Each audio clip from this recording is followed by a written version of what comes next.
revisar cuál es la intencionalidad que tiene esta aparente disposición del ministro de Educación en contra de los maestros. Lo mencionan como un acto casi vengativo o amedrentatorio hacia los y las docentes que se manifiesten en cualquier tipo de espacio, ya sea en su centro educativo, fuera de su centro educativo o en otras instalaciones públicas. Creemos que esa no debería ser la actitud de un ministro de Educación, que él mismo menciona que llama al diálogo y a la conciliación, pero la actitud con que está mencionando este tipo de normas no nos parece la más correcta. Por otro lado,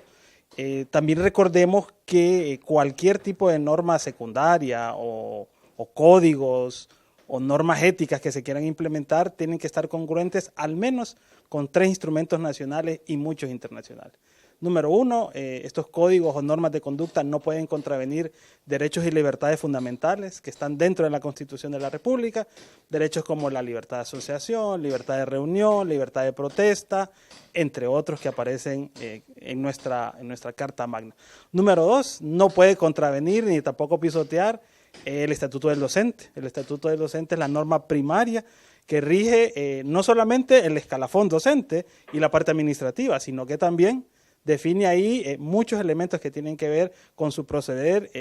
y entre ellos sus mandatos éticos como funcionarios públicos por un lado, pero también como docentes, que eso es una categoría que los vuelve aún más sensibles y responsables en estos temas. Y número 3, recordemos que quien debe de estipular este tipo de normas, en el caso que se quiera realizar, por un lado debe ser el Tribunal Superior de Cuentas y por otro lado el Instituto de Acceso a la Información Pública, que son los entes especializados desde el Estado que deberían de construir en conjunto con autoridades educativas, los docentes y también los estudiantes este tipo de normas y no, reitero, desde un punto de vista vengativo o amenazante hacia los docentes, como hemos escuchado lastimosamente al ministro de Educación. ¿Esta es una actitud represiva del ministro para con los docentes? ¿Los pretende inmovilizar para que ellos se queden callados ante tanta arbitrariedad que desde la Secretaría de Educación se cometen en contra de los maestros?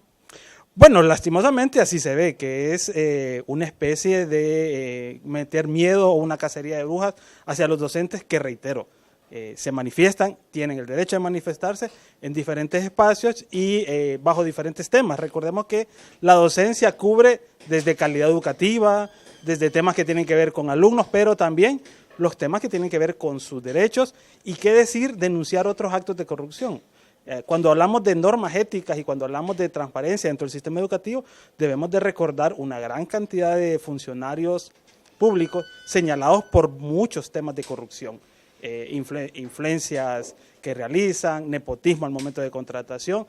incluso hay algunas acusaciones de acoso de parte de algunos directores departamentales y distritales hacia profesores para poder dar algún tipo de favoritismo. Así que nosotros lastimosamente vemos que no es el mejor ambiente amenazar a los docentes con este tipo de normas y si realmente hay una intención genuina, esto debe ser construido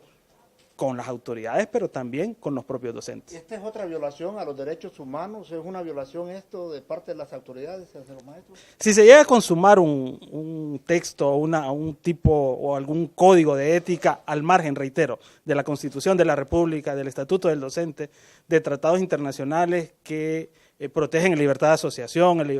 la libertad sindical incluso, el Estado de Honduras nuevamente va a incurrir en una violación de derechos humanos y es muy posible que este texto únicamente quede como una amenaza y nunca se ponga en práctica, porque reitero, vendría a contravenir libertades fundamentales que el Estado de Honduras no debería de continuar desarrollando este tipo de lineamientos o normas que ya se le ha recomendado en varias ocasiones desde la Organización Internacional del Trabajo, desde la Comisión Interamericana de Derechos Humanos, que no realice estos actos en contra de las libertades fundamentales, en este caso de docentes. ¿Y quieren imponer un código de ética que ellos no practican? En efecto, también nosotros preguntamos dónde está el Comité de Probidad y de Ética de la Secretaría de Educación, por ejemplo, cuando nosotros, organizaciones de derechos humanos, hemos recibido denuncias de algunos favoritismos de altos cargos dentro de la Secretaría de Educación y que no hay ningún tipo de actuación por parte del Tribunal Superior de Cuentas, por ejemplo, o qué decir de otras instancias que tienen que ver con la transparencia que muchas veces es limitada precisamente por la ley de secretos. Así que reiteramos, debería ser más consecuente el Estado, sí, es importante fomentar la ética y la transparencia, pero hay que hacerlo desde la casa y con todas las partes, no en un tono amenazante que quisiera o se ve como una limitación a libertades fundamentales.